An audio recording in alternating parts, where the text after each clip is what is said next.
All right. Good afternoon again. Welcome back to our online session. This is your most probably third period or third class, right, of your MA classes. So in this class, we shall focus on what topic?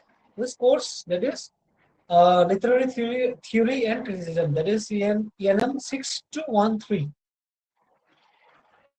And today we shall start with new topics. Okay. In the previous class, we have completed with new classical, right? New classical uh, criticism. Uh, uh, Today, we shall begin with new topic that is on modern criticism. So, in the lecture one, if you remember, I started with what Western classical literary criticism, right? And then, and then, um, and then I started with what is it? New classical after Western classical criticism. I have also introduced you to new classical criticism, and today we shall do uh, modern criticism that is on block 3. Okay, so please pay attention to it. So this is like we shall focus on some like writers like T.S. Eliot and I.A. Richards. I think I'll show you after some time. And we will also learn about uh, how literary criticism transform from a rule-based or historical activity into something more analytical, okay, and psychological, and deeply engaged, you know, with the text itself. Okay, so such thing you will know. So let's get started with the table of contents. So today's lecture content is, as you can see here, first review of previous lecture and a unit breakdown of block 3, that is unit 11 to 15. Then learning goals, that is objectives and possible outcomes of today's lecture. And then discussions of each unit, all the 5 units, unit 11 to 15. And then I shall give you some questions as I always. And then finally we shall conclude the discussion. And then I shall tell you the next topic for, topic for the next lecture. All right. So now let's move on to the review of previous lecture. What have we discussed in the previous lecture, right?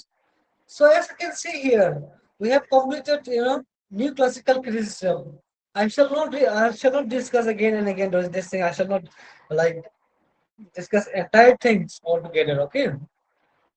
So as you can see here, uh, and we see from unit 6 to 10, we discuss about first, we discuss about John Dryden, an essay of dramatic poesy, and then about and then Dr. Johnson's, right? All the related to Dr. Johnson, and first lives of English poets like John Milton, John Dryden, Joseph Edison, and Alexander Pope. These things we have discussed. So you know, if you're a good student, you can always connect new knowledge to what I have already you know no, right? Like in the study of literary theory, right? Each historical periods, builds upon and often react to that one before it.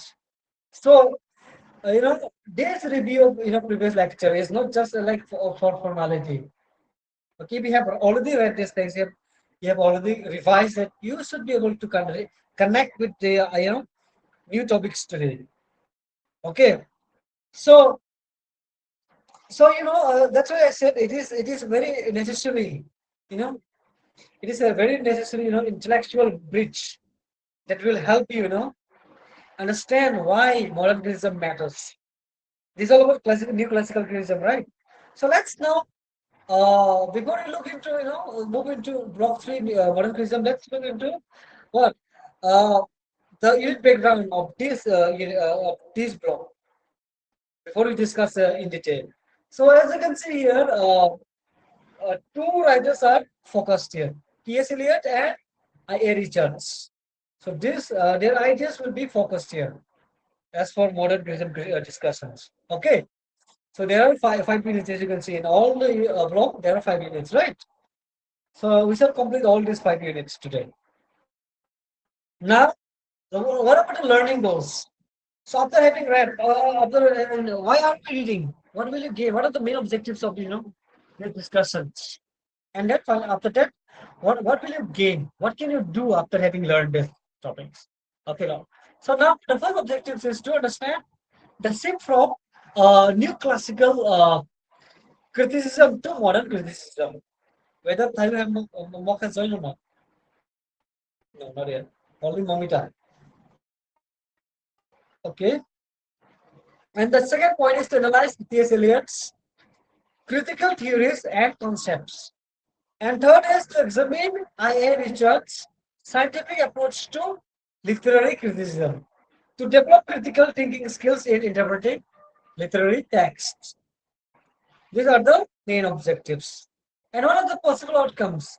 You, as a student, you'll be able to explain key concepts like tradition, uh, impersonality, and objective correlative. Okay.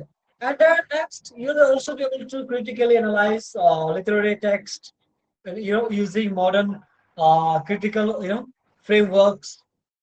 Then you'll also be able to understand uh, the psychological and scientific basis of criticism. Okay, and finally, you'll also be able to apply theoretical concepts in academic writing. So please pay attention. Now let's start with the unit 11. That is T.S. Eliot, tradition and individual talent. So this is one of the most important and widely read essays in 20th century in literary criticism. I mean 20th century literary criticism. So this was published in I have not written here actually. But this was published in 1919. I think during the First World War period, right? After the I think during right First World War period. So I mean early modern period. So to understand this, as is fully, you first need to know something about T.S. Eliot, who T.S. Eliot was, right? So his full name, Thomas Stearns Eliot. Don't forget, okay, Thomas Stearns Eliot. I may ask you in the short question also, the full name of T.S. Eliot. So Thomas Stearns Eliot was an American-born, British poet, playwright, and literary critic. So he's famous for his, landmark poems, like the Wasteland, right? The love song of say Alfred Prufrock. But the point of Eliot was not just a poet. He was also brilliant and original critical thinker. And his essays help fundamentally, reshape how we think about relationship between individual writer and the literary tradition, they inherit. So the central argument of this essay is both simple and radical. So it challenges the popular romantic era idea, sorry, not idea, which dominated literary thinking in the 19th century. That great poetry is the expressions of personal emotions and unique personality. So you may have heard people say that a poem comes from the heart, or that a great poet, must be a good person of deep personal feeling. So if Eliot firmly disagrees with this view, so instead, Eliot introduces the concept of tradition. So for Eliot, tradition is not simply simply sorry, where is this gone?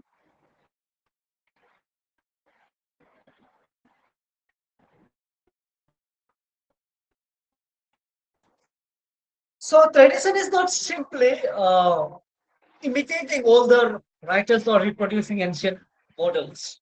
Uh, tradition is a living, you know, dynamic and ever-changing relationship between uh, the literature of the past and literature of the present.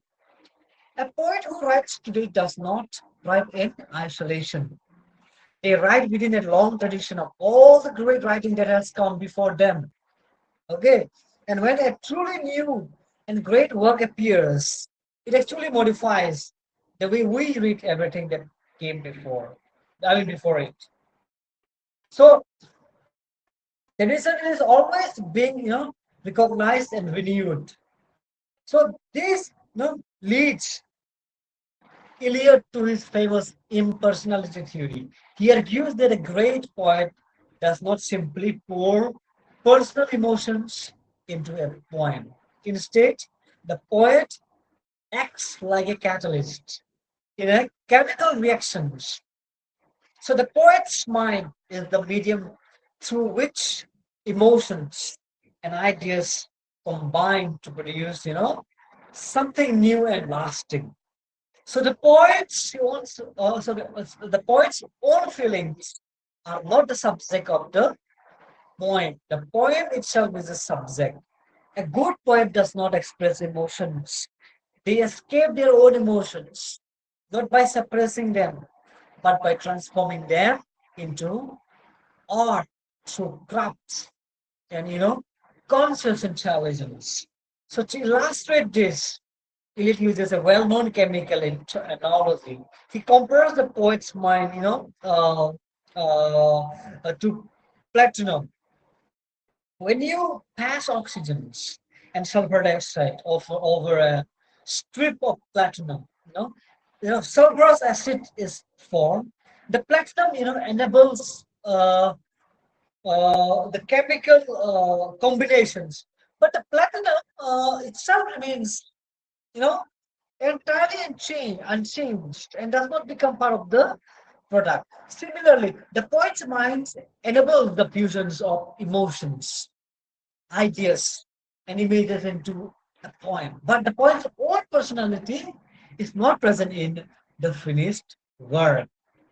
Okay, so now take Shakespeare as a lasting example. Shakespeare's plays draws upon, the full tradition of classical and Renaissance literature. Yet they are unmistakably original in vision and language. Shakespeare was not writing about his own personal life. He was uh, transforming experience, traditions, and imagination into enduring art. So that is, precisely what Eliot means by impersonality and tradition work working together. All right. So now, here, Eliot teaches us that great poetry is impersonal, historically aware, and rooted in the full weight of the literary tradition. This is a major, departure from romantic criticism, and it is the cornerstone of what we call modern criticism. Okay, so this is all about uh, Unit 11, TSLA, tradition and individual talent. Now, let's move on to Unit 12. That is Eliot's. What is it? Hamlet and his problems. This was also published in 1919. Most probably, you may recheck the date, 1919. Okay, so in this essay, uh, this essay is remarkable. Why? Not primarily because of that Eliot about says about Shakespeare's Hamlet, but because it introduces one of the most enduring and widely used concept in modern literary criticism, that is of the objective correlatives. So let us begin by understanding uh, Eliot's central arguments. So Eliot makes a bold and deliberately controversial claim in this essay that he says that Shakespeare's Hamlet is an artistic failure. Huh? How? Right. This is a striking thing to say about one of the most celebrated plays in English literature. It is meant to provoke thought. So Eliot does not Denying that Hamlet is a great and complex word, but here gives that it fails on a specific artistic level. How? Let's see. So the problem, according to Eliot, is that Hamlet's emotional state in the play is far in excess of what the actual events can justify. Hamlet's overwhelming grief, disgust, and rage seem to go beyond the situation that caused him. So his mother's death and his mother's, has to be remarriage. So Eliot argues that no single event or set of events in the play is sufficient to account for the intensity of Hamlet's emotions. So there is no proper artistic, formula for it. So the emotion in Eliot's phrase is in excess of the facts as they appear. Okay.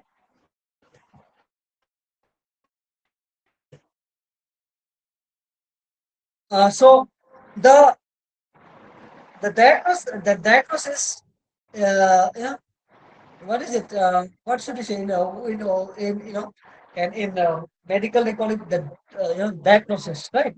So now let's use this term. So this diagnosis by whom you already know, right, leads to his concept. What is the topic? Objective correlative. So Eliot defines it as follows: like as a set of objects, a situation, a chain of events, which shall be, the formula of for a particular emotion. So, in other words, if a writer wants to express particular emotion in a work of art, they must not state that emotion directly or describe it subjectively and abstractly. Abstractly, you say they must construct a precise set of external circumstances. So specifically like objects, of the actions, emotions, or events that will automatically, evoke that exact emotion, uh, in the reader or audience. So the emotion is not described; it is induced. The external world of the poem or play becomes the expression of, the internal world of feeling. When this is done well, the reader or audience experiences the emotion directly without, being told what to feel. Okay. So now let us give a very powerful example from, Shakespeare's own writing. That is another one. That is from Macbeth actually. The character of Lady Macbeth in Macbeth. So Lady Macbeth's guilt after the mother of King Duncan is not expressed by her. Simply I say like I feel terribly guilty. No, instead, Shakespeare give us a series of concrete images and actions. She is being sleepwalking. She rubs her hands compulsively as if trying to wash, or wash away blood that is not there, and she cries out like uh, you know the damn sport, like, and this specific,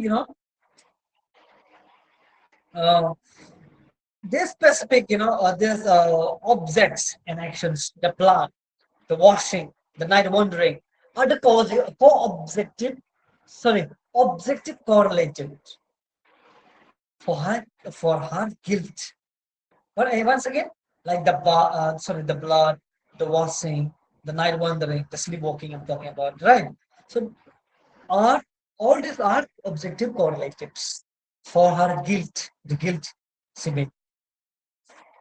They externalize her in internal psychological state through, precisely chosen, external details. So in Hamlet, Eric argues that the same, precision is missing. The emotion cannot be fully anchored to the circumstances provided. So this is why, despite the play's genius, it remains for Eliot, aesthetically unresolved. Okay, so uh, so uh, so the lesson here for your reading and writing of literature is very important. Remember, okay? And now one more thing: the great art does not tells us how to feel. Remember, it shows us carefully chosen external circumstances that makes us feel in a particular way. So emotion must be earned through form, not declared through statement. Okay. So please remember this, this particular term, right? Objective correlated. It may come again and again in your literary studies. Okay, please revise it. Read it this, resist this part, so you understand better. Now, next is like T.S. Eliot's metaphysical points. So, uh, now let's begin here. What he discusses here. So let's begin by understanding how he looks into how his observation on the metaphysical points. Now let's begin by understanding who are the metaphysical points. Right. I'll give you some example also. So metaphysical points, as you can see here, were a loosely connected group of 17th century English poets, most notably John Donne, George Harper, Andrew Marvell, and Henry Vaughan. So they were, known for their intellectual what wit, their use of elaborate and surprising comparisons, you know, called conceits, and their ability to blend strong personal emotion with complex philosophical and theological argument. Okay, so their poetry is simultaneously passionate and cerebral. So it feels and it feels and things at the same time. So for a time, for a long time, before Eliot suggests, metaphysical poetry has not helped, not have, not I mean, had not been held in particularly high critical regard. In fact, critics like Dr. Samuel Johnson, who studied, who we discussed in Block 2, had criticized metaphysical points by being overly clever and artificial. Johnson felt that they tried too hard to be witty, and their poetry was cold and intellectual rather than emotionally sincere. So these Eliot, completely reverse this judgment. He argued that the metaphysical poets were actually doing something extraordinary. They were even achieving their what he calls unified sensibility. In their play, you cannot like meaningfully separate their intellectual idea from their emotional, experience. So the two work together as a single and unified act of consciousness. A poem by John Donne can move, from intense physical passion to philosophical passions to spiritual devotion, all within a few stanzas, without any sense of discontinuity or constructions. Okay, so the mind and the heart operate as one. So, John Donne, as you can see here, it is just, John Donne as chief example. We have now considered John Donne's, John Donne's famous poem, very much famous poem, the canonization, in which two lovers declare that their love is so pure and complete. It is equivalent to sainthood. So they don't use spiritual language and spiritual imagery to express erotic love and erotic imagery, to describe spiritual uh, devotion. The thinking and the feeling are, actually inseparable. The integration is unified sensibility. But then, something happened. What happened? Let's see. Alien argues that he introduces the concept of dissociation of, sensibility. A historical, rupture in English literary consciousness that occurred in the 17th century, most probably, uh, associated especially, with the rise of Milton and Dryden. After this point, through thought and feeling, began to separate in English poetry. The two, faculties that had been, unified in Dawn generation began to drift apart. Later, poets either felt without thinking, producing purely emotional words in the romantic tradition, or thought without feeling, producing poem, witty, rational verse. The idea of the whole, integrated and mind responded to. Integrated mind responded to what? To experience was lost. To experience was lost. To experience was lost. Okay. Now, uh, the next point is Iliad's arguments has two major consequences. First, it is dramatically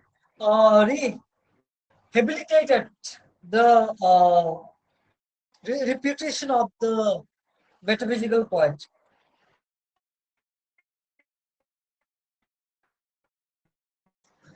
And critics, readers began to look at Don Herbert Marble with fresh and admiring eyes. So second, it gave, literary criticism a new historical narrative. And that is the idea that there was a golden period of unified specific consciousness, and followed by a fall, and modern poets must work to recover that integrations. All right. So this is all about Iliad's, metaphysical points. Next, we will move on to the, next, writer, that is author, that is I.A. Richards. The principles of, the principles of literary criticism, chapter 1 and 3. So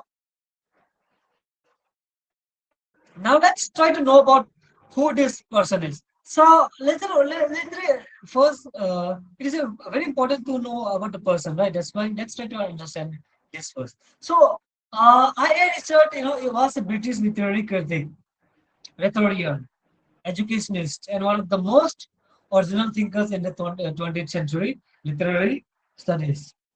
So his major works like Principles of Literary Criticism, and which was published in 1924, just years after Eliot's major essays, and it represents an equally significant contribution to the development of modern criticism.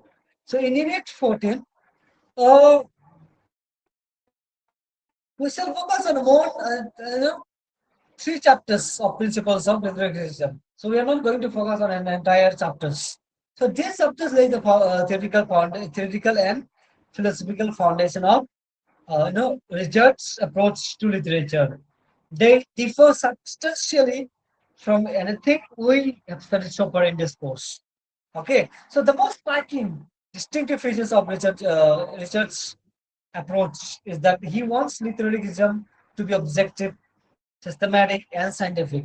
So Richards was deeply influenced by psychological and philosophy of language that was developing in his time, and he believed that literary criticism must not only rely on vague impression, personal taste, or moral pronouncement. Instead, the criticism should be based on a careful, dramatic analysis of analysis of what not dramatic, a careful and systematic analysis of how literature actually affects the human mind. Okay, so the concept of meaning is absolutely central to Richard's earlier chapters. So he argues that meaning is not fixed or stable.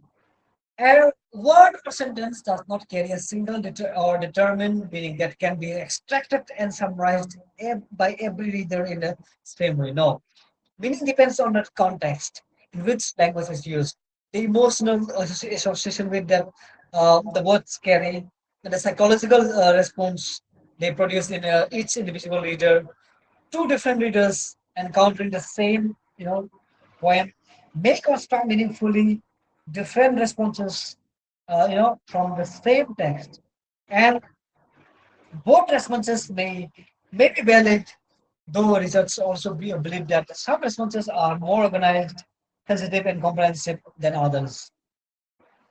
So another,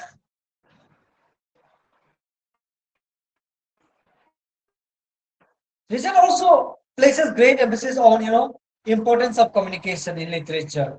For Richard, literature is fundamentally, a form of communication and transfer of experience from the writer to the reader. That's why a good literary work uh, communicates not just readers, okay?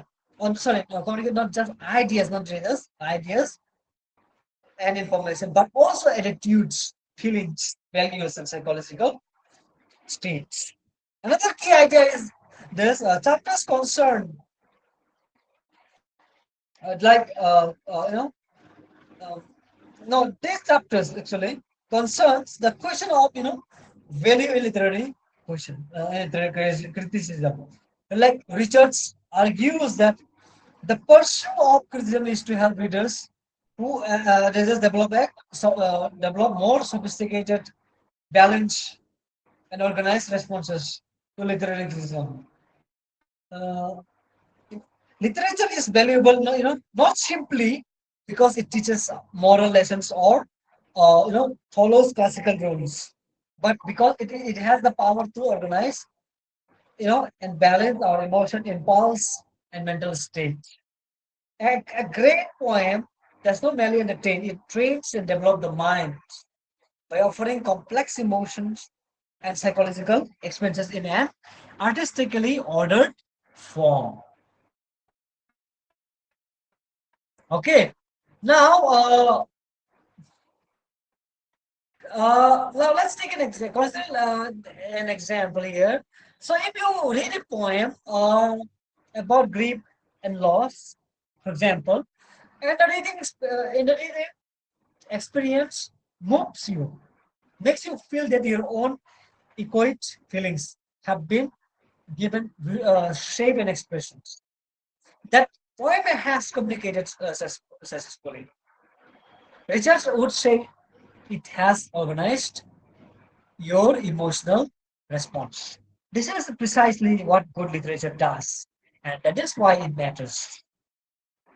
So, these first chapters establish Richard's as fundamentally, different kind of critic, you know, from those we have studied before. So he's not asking, is this point classically, correct, or does it follows a tradition? He's asking, what does this literature do to the human mind, and how can we study that, effect systematically? These are the questions that define, psychological and reader-centered approach to literary criticism. Okay, now let's move on to the last unit, that is unit 5. Sorry, unit 15. That is on, uh, again, uh, principles. Richard, L.A. Richard's Principles of Literary Criticism, chapter 4 to 7. So this is the last unit of this block. So now this is let's go. So we are going to be, from 3 to 4, like from 4 to 7, chapter 4 to 7. So if the first chapters establishes the theoretical foundation of research approach, so the importance of psychology, meaning, communication, and values.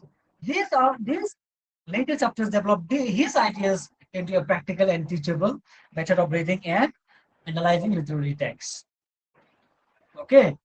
So the most important concept introduced in this chapter is the Richard is that what Richard research described as practical criticism,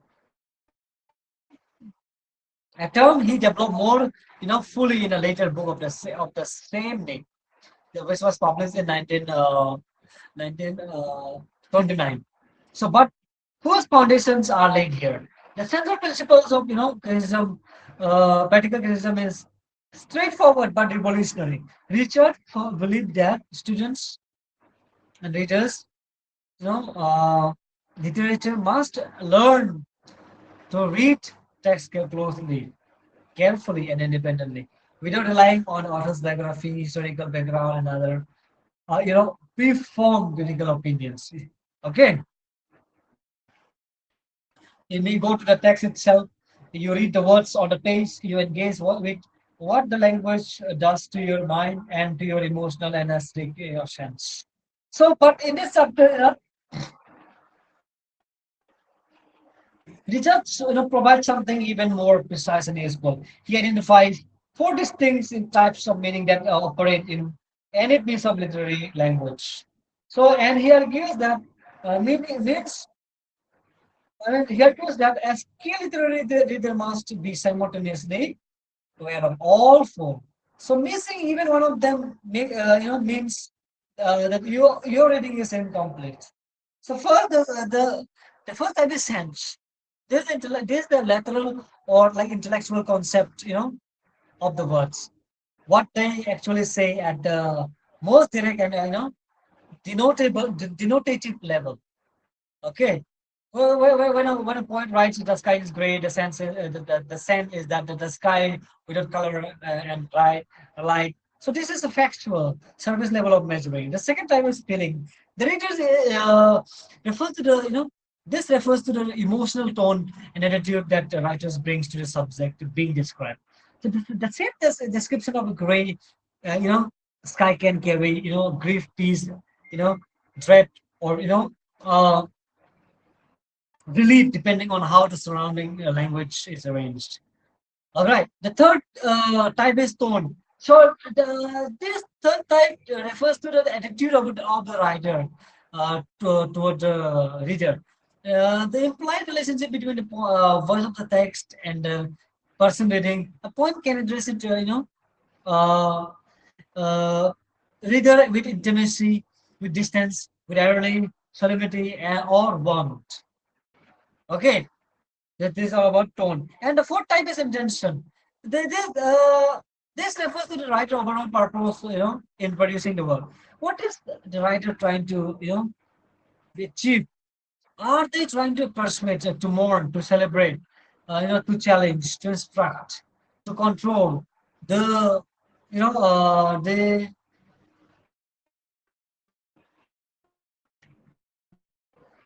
just a minute. Uh,